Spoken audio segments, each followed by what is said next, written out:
بسم الله الرحمن الرحيم. الحمد لله والصلاة والسلام على سيدنا محمد وعلى آله وأصحابه أجمعين. أما بعد فأعوذ بالله من الشيطان الرجيم. بسم الله الرحمن الرحيم. ولا تباشروهن وأنتم عاكفون في المساجد. وقال النبي صلى الله عليه وسلم كان يعتكف العشر الأواخر من رمضان حتى توفاه ثم اعتكف أزواجه من بعده. رواه بخاري ومسلم. اللهم صل على سيدنا مولانا محمد وعلى آل سيدنا مولانا محمد وبارك وسلم. اللهم صل على سيدنا ومولانا محمد وعلى آل سيدنا ومولانا محمد وبارك وسلم. رمضان کا مبارک مہینہ اور اس کی مبارک ساعتیں اور دن اور رات بڑی تیزی سے گزر رہے ہیں. خوش نصیب ہیں وہ مسلمان جو ان کی لمحات، رمضان کی لمحات کی، دن رات کی قدر کر کر اپنی آخرت بنا رہے ہیں، اور رمضان کے ہر لمحے میں، ہر گھڑی میں، ہر ساعت میں جو اللہ کی طرف سے رحمتوں کا نزول ہے وہ ساری رحمتیں سمیٹ رہے ہیں، اللہ کی رحمتوں کو لوٹ رہے ہیں اور اپنی زندگی موت تک کے لیے رحمتوں کا، خیر کا سامان جمع کر رہے ہیں. رمضان کا مہینہ اللہ کی طرف سے خیروں کی جمع کرنے کا مہینہ ہے. جس نے اس مہینے میں اس مہینے کی صحیح قدر کری اور اللہ کی طرف سے جو رحمتوں کی بارشیں ہیں ان کو لوٹ لیا تو یہ رحمتیں، یہ برکتیں زندگی بھر اس کی کام آئیں گی. موت تک اس کو فائدہ پہنچے گا. تو یہ مبارک مہینہ گزر رہا ہے اور قدردان اس کی قدر کر رہے ہیں، اور جو اس مہینے کی جو عظمت ہے، جو اس مہینے کا مقام ہے، اس کو پہچانتے نہیں ہیں تو وہ اس کو عام مہینوں کی طرح گزار رہے ہیں، اور گزر رہا ہے، گزر بھی جائے گا.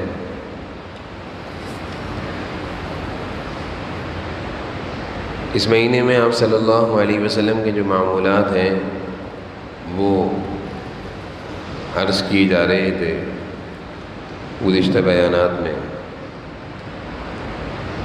جب آخری عشرہ شروع ہوتا تھا تو آپ صلی اللہ علیہ وسلم کا ایک خاص عمل اس مہینے میں نظر آتا تھا.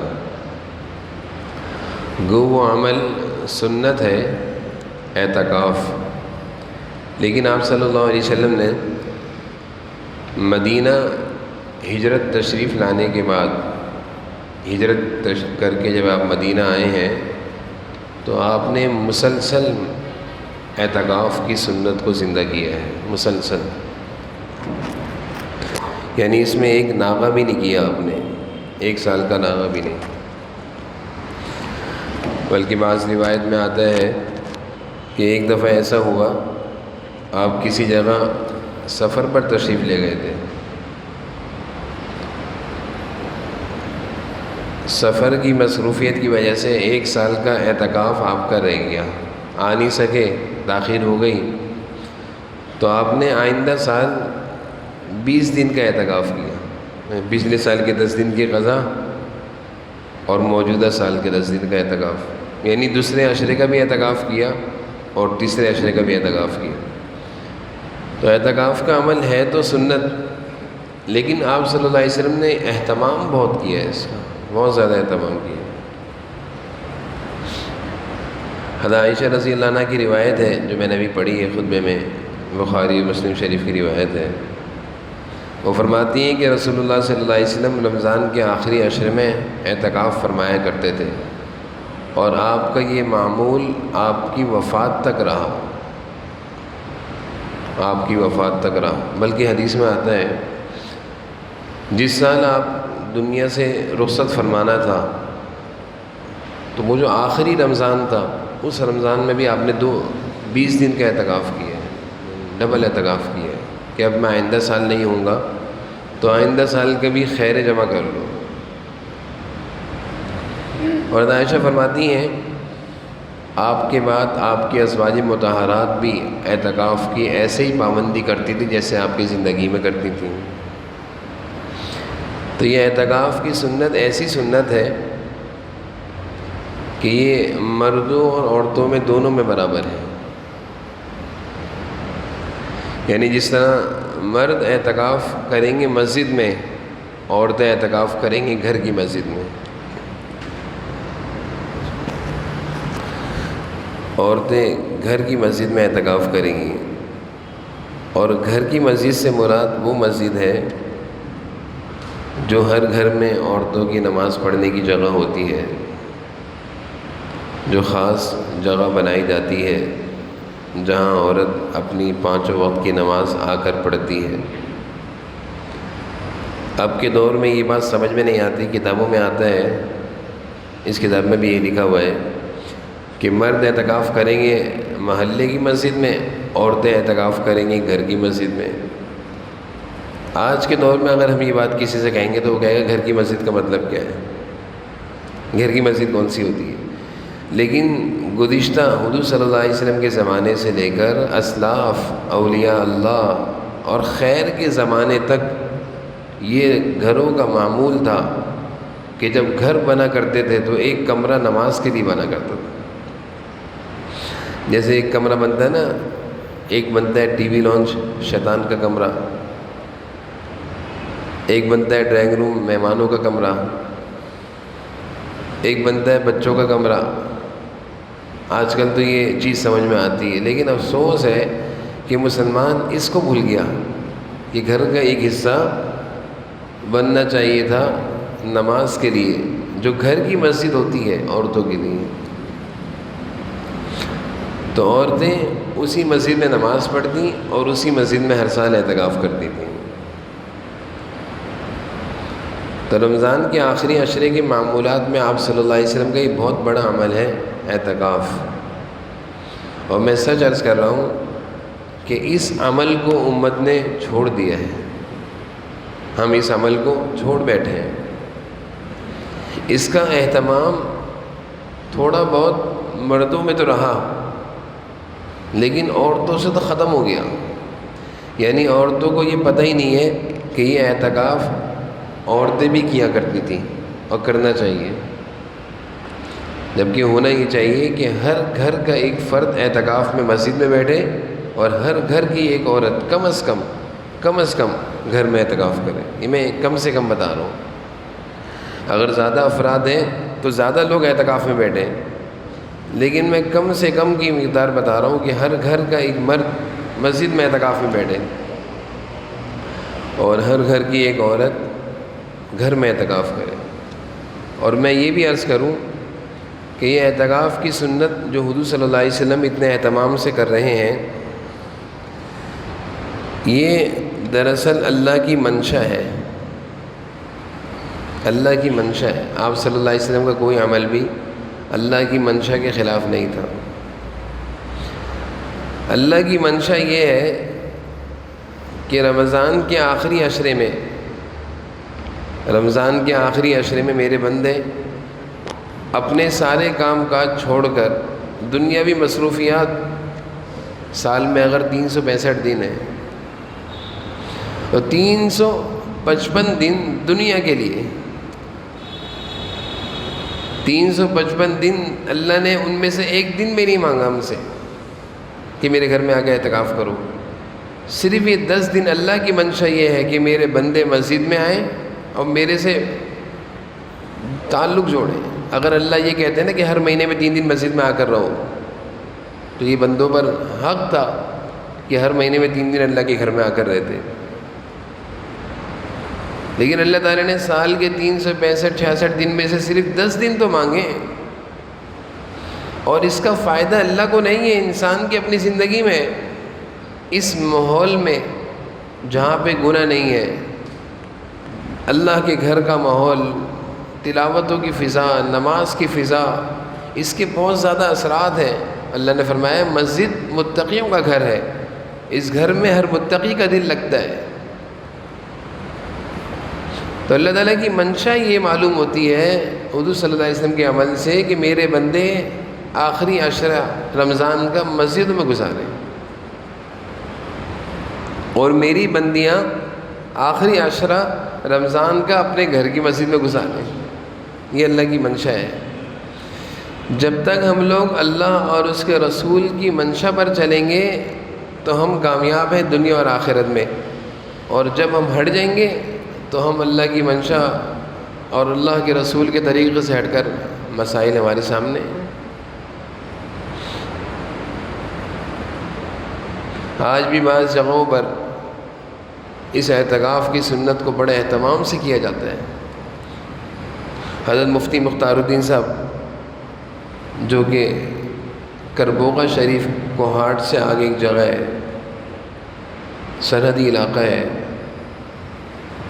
پہاڑی علاقہ ہے، وہاں حضرت کی خانقاہ ہے، اور حضرت مفتی مختار الدین صاحب یہ حضرت مولانا زکریا صاحب شیخ الحدیث فضائل اعمال جنہوں نے تحریر فرمائی ہے ان کے خلیفہ ہیں۔ تو حضرت کی خانقاہ میں رمضان کا اعتکاف کرنے کے لیے پورے پاکستان سے لوگ آتے ہیں کربوغا شریف، اور بڑے اہتمام سے 10 دن کا اعتکاف ہوتا ہے، اور کم از کم 10,000 لوگ بیٹھتے ہیں، 10,000 لوگ، ان کا کھانا، ان کا پینا، سحری، افطاری سب حضرت کی طرف سے۔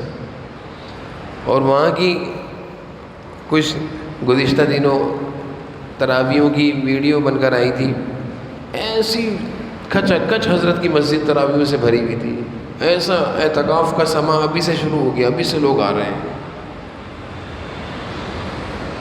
اہل اللہ کے ہاں اس عمل کا اہتمام ہے اور وہ اپنے متعلقین سے کرواتے ہیں، لیکن ہم اس عمل کو چھوڑتے جا رہے ہیں۔ یہ سنت رسول ہے، وہ سنت جو حضور صلی اللہ علیہ وسلم نے پابندی سے کی ہے، وہ واجب کے درجہ اختیار کر جاتی ہے۔ اگر علماء چاہیں تو اس کو واجب کا درجہ دے دیں کہ مسلسل آپ صلی اللہ علیہ وسلم نے ایک عمل کیا ہے، لیکن سنت کا درجہ ہے۔ تو بھائی اگر مصروفیات کم ہیں، ویسے بھی لاک ڈاؤن کی آوازوں سے ایسا لگتا ہے کہ گھر میں بیٹھنے کو کہا جا رہا ہے، تو اللہ کے گھر میں آ کے بیٹھ جائیں۔ مسجد ویسے ہی بہت بڑی ہوتی ہیں، یہاں تو اور زیادہ ہے، 120 کا خیال رکھا جا سکتا ہے، لیکن اللہ کے گھر میں جب بیٹھ گئے نا، زندگی بھر کے مسائل انشاءاللہ حل ہو جائیں گے، بہت بڑے بڑے مسائل حل ہو جائیں گے، اللہ کی منشا پوری ہو جائے گی۔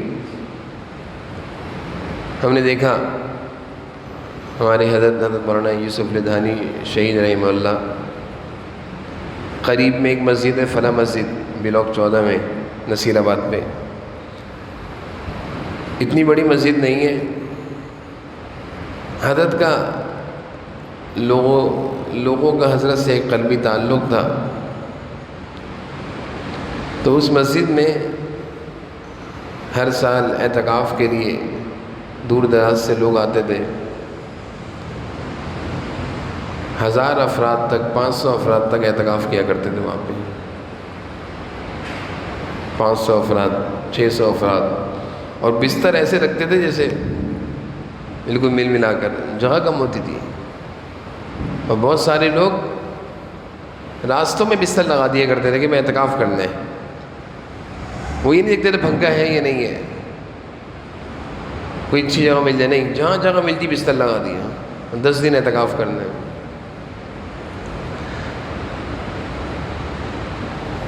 یو بی موڑ سے قریب ایک مسجد ہے باب الاسلام، وہاں کے امام صاحب مولانا عمر فاروق صاحب ہمارے دوستوں میں سے ہیں،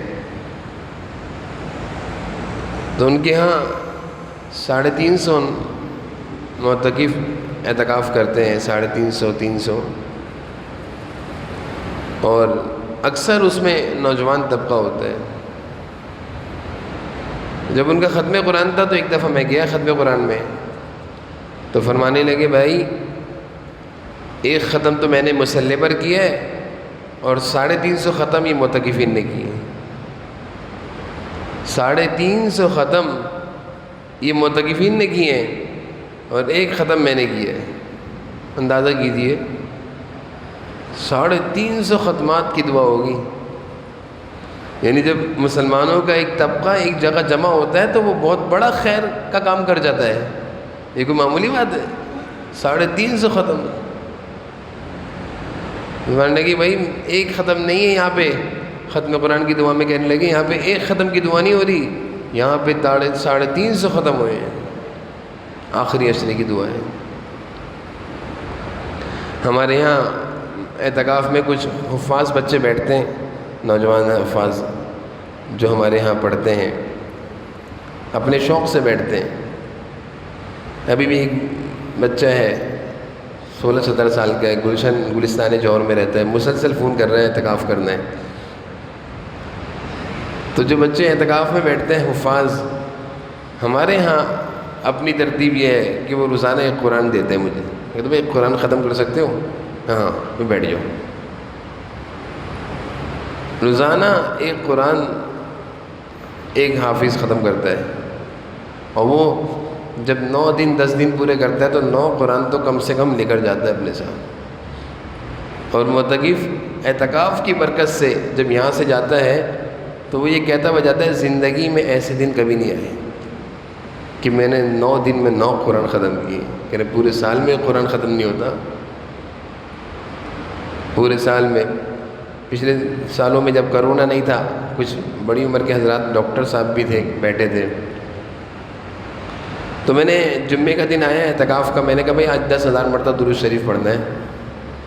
زندگی میں کبھی پڑھے 10,000 دفعہ؟ کہہ رہے نہیں پڑھا، ایک دن میں 10,000 مرتبہ۔ میں نے کہا آج پڑھنا ہے جمعے کا دن۔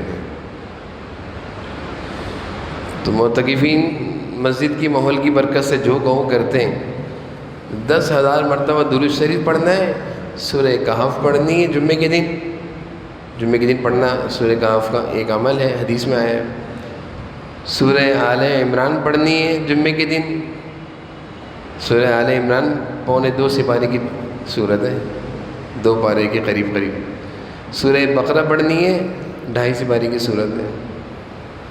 سورہ یاسین پڑھنی ہے، سورہ صافات پڑھنی ہے، جمعے کے دن کی صورتیں ہیں۔ میں نے کہا یہ ساری صورتیں جمعے کے دن پڑھنی ہے اور 10,000 مرتبہ درود شریف پڑھنا ہے اور صلاۃ التسبیح پڑھنی ہے۔ آج جمعے کے دن بہت قیمتی بنانا ہے۔ آپ یقین جانیے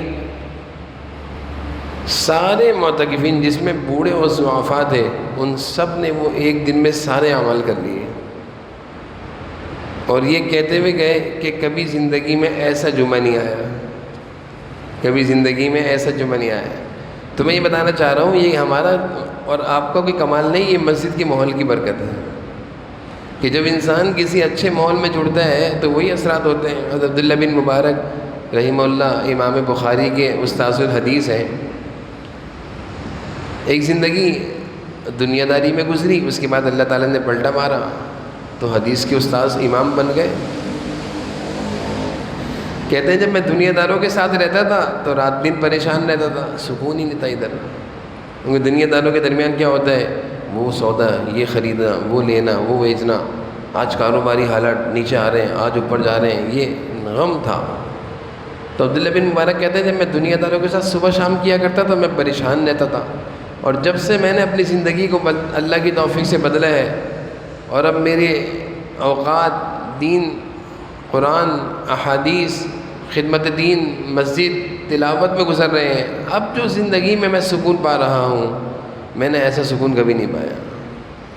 تو یہ اثرات ہیں، ان اعمال کے اثرات ہیں۔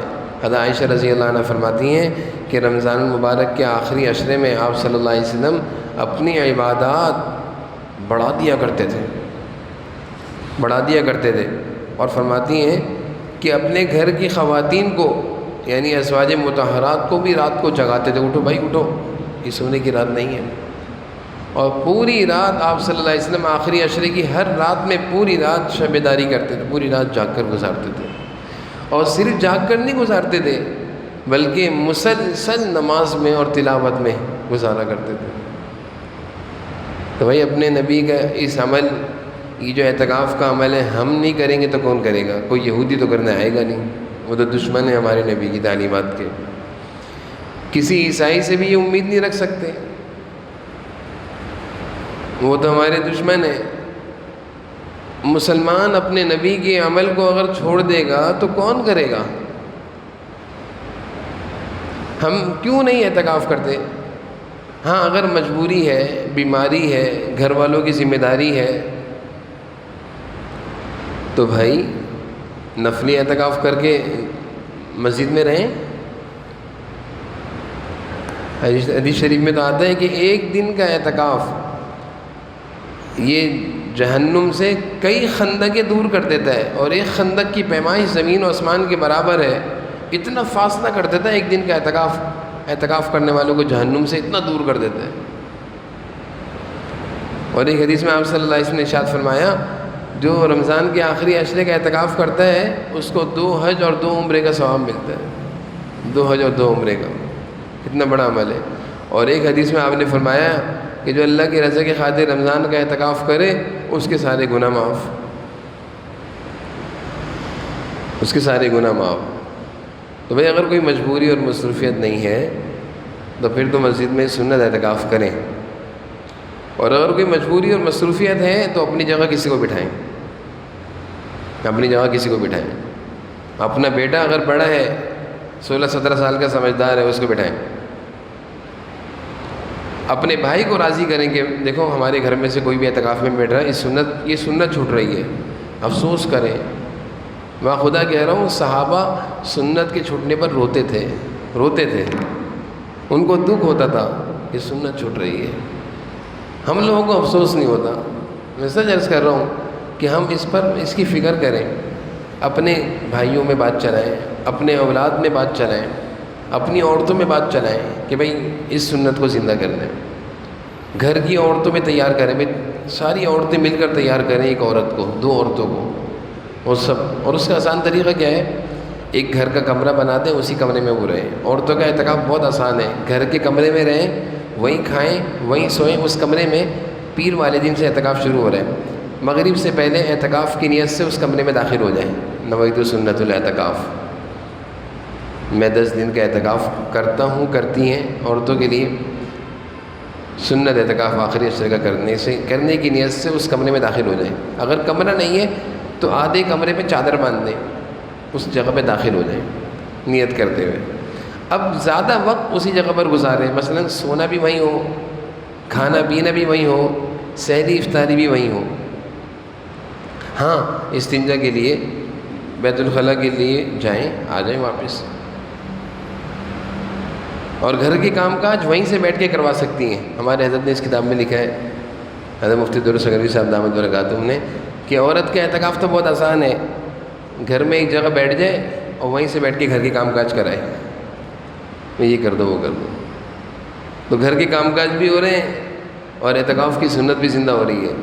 تو اس سنت کو اس دفعہ زندہ کرنا ہے انشاءاللہ۔ اپنے گھروں میں خواتین، ہر گھر میں اعتکاف ہوگا، ہر گھر میں اس سنت کو زندہ کیا جائے گا، پھر دیکھیں اللہ تعالیٰ کی کیسی رحمتوں کو نزول ہوگا۔ اپنے بھائیوں میں، اپنے رشتہ داروں میں، اپنے عزیزوں میں اس کی مہم چلائیں، اور اس کرونا سے نہ ڈریں۔ اعتکاف میں تو ویسے بھی ہم دور دور بستر لگاتے ہیں، اس کا بہت زیادہ خیال ہوتا ہے۔ مسجد میں رہتے ہوئے کسی کو کرونا نہیں لگے گا انشاءاللہ۔ مسجد کے ماحول میں اللہ تعالیٰ کسی کو نہیں لگائیں گے انشاءاللہ یہ بیماری۔ باہر لگ سکتی ہے لیکن مسجد میں، بازاروں میں لگ سکتی ہے، بازاروں میں لگ سکتی ہے لیکن انشاءاللہ مسجد میں نہیں لگے گی۔ تو اس لیے یہ سنت زندہ کریں، پھر اس کی زندگی میں برکتیں دیکھیں کہ اللہ تعالیٰ کیسی بہاریں شروع کریں گے۔ میں نے پہلے بھی بتایا تھا کہ ہمارے بہت سارے معتکف جن کو ہم نے ترغیب دی اعتکاف میں بیٹھنے کی، ہمارے کہنے میں بیٹھ گئے۔ پھر ہم نے کہا بھائی دعائیں مانگو، جو مانگو گے قبول ہوگی، لکھ لینا۔ تو ایک معتکف کہنے لگا کہ میں نے حج کی دعا کری تھی، اللہ نے حج کرا دی، میں نے عمروں کی دعا کی تھی، اللہ نے عمرہ بھی کرا دیا۔ اور بہت ساری اپنی اپنی دعائیں دی. کسی نے شادی کی دعا کری، اللہ نے شادی کرا دی. تو کاروباری لحاظ سے پریشان تھا، 10 دن کے لیے وہ گھر میں آ گیا، اللہ کے اس کے کاروبار کے مسائل زندگی بھر کے لیے حل ہو گئے، زندگی بھر کے لیے حل ہو گئے. 10 دن کے لیے اللہ کے گھر میں آ کر دیکھیں، دنیا کا قانون ہے، ہم کسی کے در پہ جا کے پڑ جائیں اور اس کا دل تھوڑا نرم ہو، اس کے در پہ پڑ جائیں جا کر، اور وہ انسان نرم دل ہو، ظالم نہ ہو، تو اس کو رحم آ جاتا ہے، اس کو رحم آ جاتا ہے کہ میرے در پہ پڑا ہوا ہے، میرے دروازے میں پڑا ہوا ہے، یہ کہنا کیا چاہتا ہے، بولو بھائی کہنا کیا چاہتے ہو. وہ سنتا ہے کہ بھائی تم کیوں میرے دروازے میں آگے پڑے ہو، بھائی میری یہ فلاں ضرورت ہے، میں اس لیے آپ کے دروازے میں پڑا ہوں. تو وہ نرم دل انسان اس کی ضرورت پوری کر دیتا ہے، اس کو ترس آ جاتا ہے. ایک تو اللہ تعالیٰ سے بڑھ کر کوئی رحیم و کریم نہیں ہے. اللہ کے بارے میں جو ہمارا نعوذ باللہ خیال بنتا جا رہا ہے نا کہ اللہ کی پکڑ بڑی سخت ہے، اللہ بڑے غضب والے ہیں، نہیں بھائی، اللہ کی رحمت اور زیادہ ہے. حدیث شریف میں آتا ہے رحمت اور غضب کا مقابلہ ہوا تو رحمت آگے نکل گئی. غالباً حضرت شاہ عبد القادر جیلانی رحمہ اللہ کے بارے میں آتا ہے، اللہ والے تھے، تقریباً 40 سال تک اپنے درس میں اللہ کی رحمت کو بیان کیا ہے. 40 سال تک مسلسل اپنے دروس میں صرف اللہ کی رحمت کو بیان کرتے تھے. صرف علامہ تھے، علم کے پہاڑ تھے، ان کے اوپر علوم کی بارش تھی. 40 سال تک اللہ کی رحمت بیان کری، ختم نہیں ہوئی. ایک دن دل میں خیال آیا کہ میں 40 سال سے اللہ کی رحمت بیان کر رہا ہوں، کبھی میں نے اللہ کے غضب کو بیان نہیں کیا، یہ بھی تو کرنا چاہیے. تو اس دن حضرت شاہ عبد القادر جیلانی مولانا نے آج کا موضوع ہے اللہ کا غضب، اللہ کی پکڑ، اللہ کی سختی. تو کہتے ہیں علوم کے پہاڑ تھے، اپنی علم کی روشنی میں جو اللہ نے ان کو علم دیا تھا، اللہ کے غضب کو بیان کیا. اس اللہ کے غضب کے بیان کرنے کا حال یہ ہوا کہ جو مجمع بیٹھا ہوا تھا ان کے دل پر اتنا خوف طاری ہوا کہ اس مجلس کے اختتام پر وہاں سے کئی جنازے اٹھے. خوف خدا سے لوگوں کی جانیں نکل گئیں. ایک تو بیان کرنے والا حضرت شیخ عبد القادر جیلانی رحمہ اللہ جیسا علوم کا پہاڑ، اور کس درد سے بیان کر رہا تھا کہ جو سن رہے تھے ان کی حالت یہ ہو گئی کہ خوف خدا سے دل لرز گئے. مجلس کے اختتام پر کئی جنازے اٹھ گئے، اللہ کے ڈر سے کانپ گئے. کتابوں میں لکھا ہے جب رات کو سوئے تو اللہ تعالیٰ نے ایک آواز سنائی، اور اس آواز میں اللہ نے یہ مخاطب کیا کہ عبد القادر کہ 40 سال میری رحمت بیان کرنے سے میری رحمت ختم ہو گئی تھی جو تو نے آج میرے غصے کو بیان کیا ہے، اور میرے بندوں کو مجھ سے ڈرا دیا. 40 سال میری رحمت بیان کرنے سے ختم ہو گئی تھی. وَلَوْ أَنَّمَا فِي الْأَرْضِ مِنْ شَجَرَةٍ أَقْلَامٌ وَالْبَحْرُ يَمُدُّ سَبْعَةُ أَبْحُرٍ مَا نَفِدَتْ كَلِمَاتُ اللَّهِ.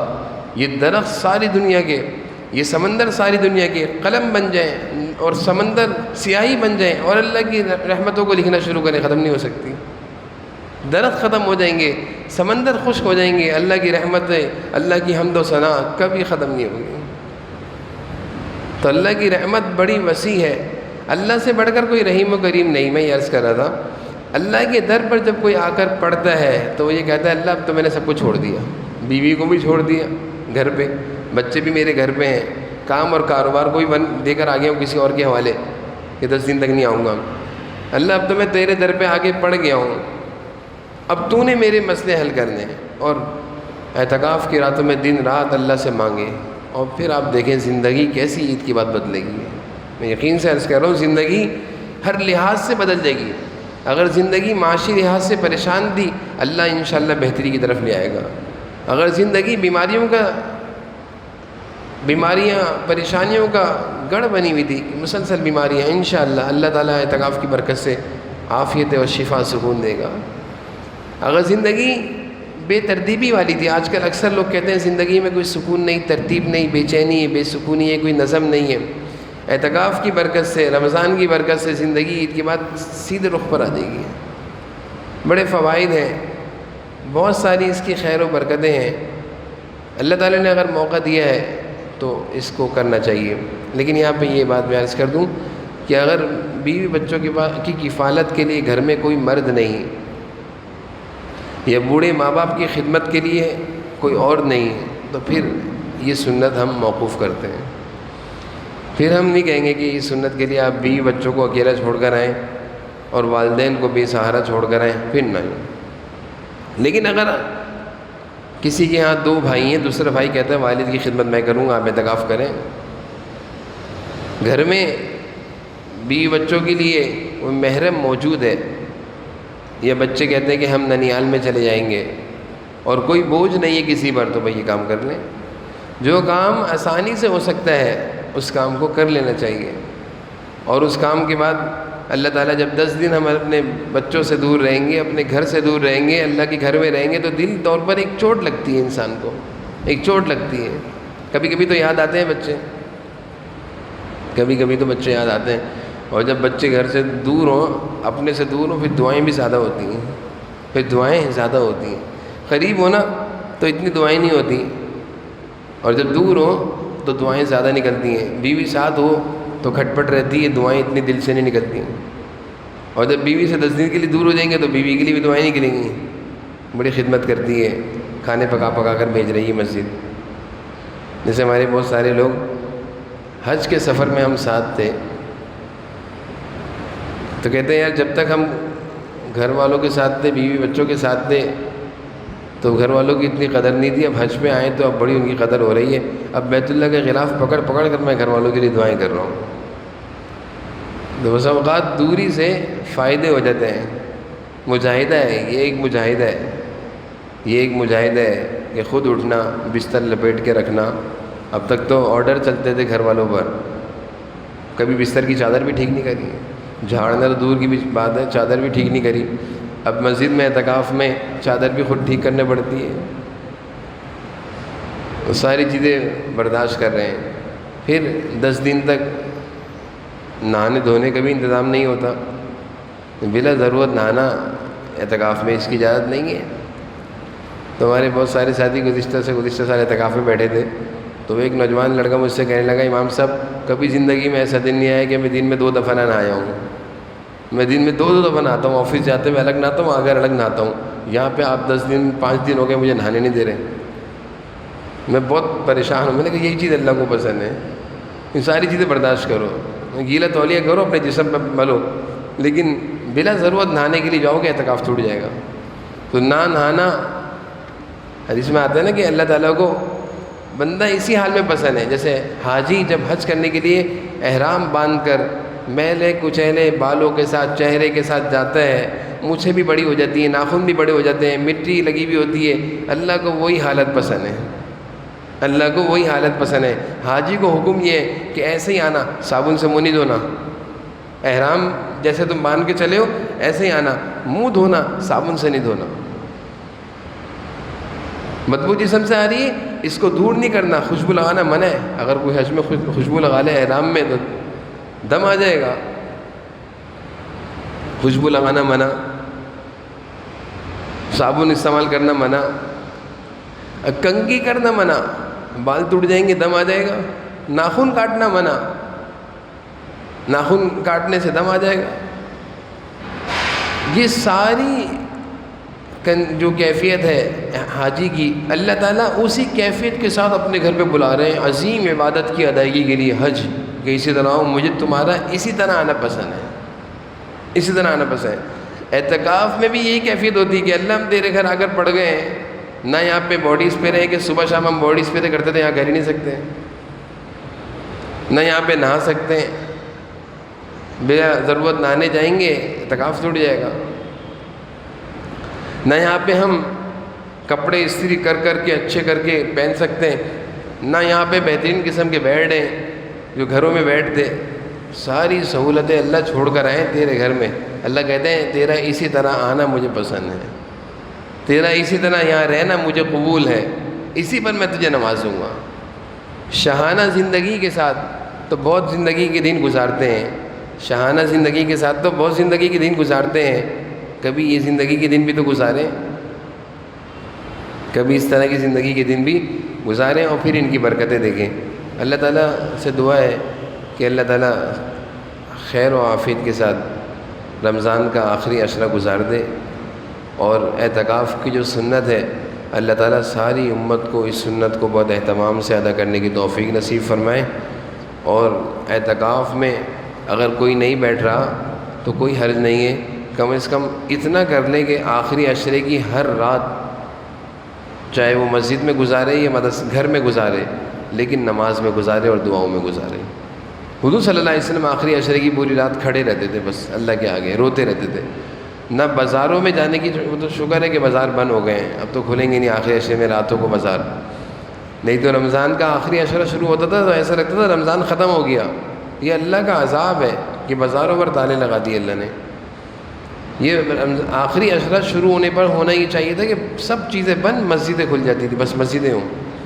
تو بھئی یہ موقع ہے، حالات کی پیش نظر سب چیزیں بند ہیں، راتوں کو بازار بند ہے، تو اگر ہم اعتکاف میں نہیں بیٹھ سکتے تو اتنا ضرور کر لیں کہ زیادہ وقت ہمارا مسجد میں گزرے۔ اعتکاف کی نیت سے جب بھی مسجد میں آئے نیت کر کے داخل ہو جائے، اعتکاف کا ثواب ملے گا۔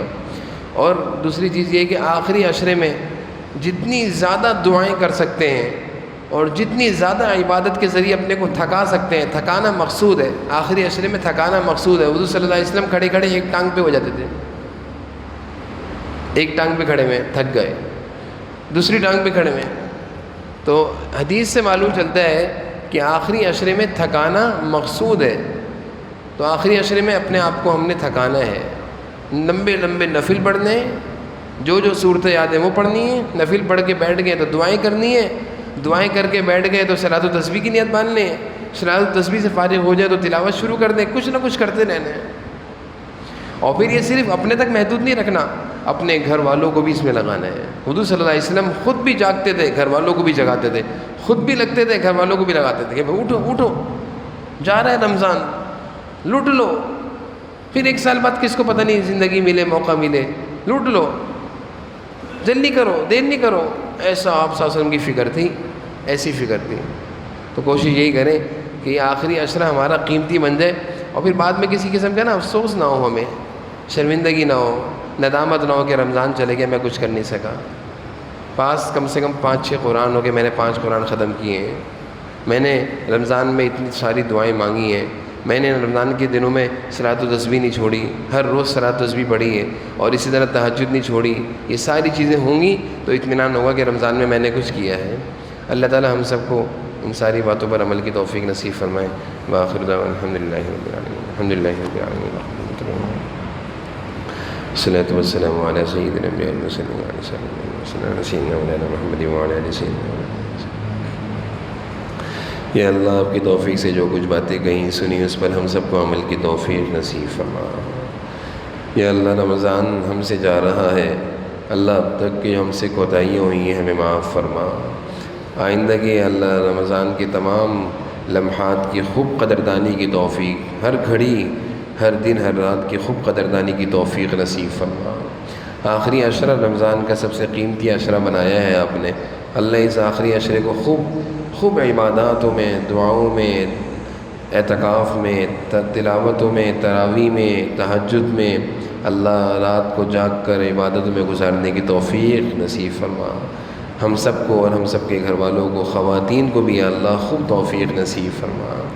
یا اللہ رمضان کی ناقدریاں نہ ہو جائیں، اللہ رمضان کی ناقدری نہ ہو جائے، اللہ رمضان کی ناقدری اور پھر اس کی بے برکتی پورے سال، پوری زندگی، اللہ اس سے ہماری حفاظت فرما، اللہ ہماری حفاظت فرما۔ ایک ایک لمحے کی قدردانی نصیب فرما، ایک ایک ساعت کی قدردانی نصیب فرما، ایک ایک لمحہ یا اللہ صحیح طریقے سے گزارنے کی توفیق نصیب فرما۔ اے اللہ اب تو بہت تھوڑے سے دن رہ گئے ہیں، صرف 10 دن رہ گئے ہیں، اے اللہ 2 عشرے گزرنے کو ہیں، اے اللہ آخری عشرہ شروع ہو رہا ہے، اللہ اس کی بہت زیادہ قدردانی کی توفیق نصیب فرما، صحت و عافیت کا معاملہ فرما، عافیت کا معاملہ فرما، عافیت کاملہ عطا فرما، پریشانیوں سے حفاظت فرما، رمضان کی برکت سے، اے معتکفین کے اعتکاف کی برکت سے آئی ہوئی وبا اور مصیبت اور یہ جو بیماری ہے، یہ جو وائرس ہے کرونا، اللہ اس سے سب کو محفوظ فرما، سب کو محفوظ فرما، سب کو نجات نصیب فرما، سب کو نجات نصیب فرما۔ ربنا تقبل منا انک انت السمیع العلیم وتب علینا انک انت التواب الرحیم۔ صلی اللہ تعالی علی النبی الکریم وعلی آلہ وسلم۔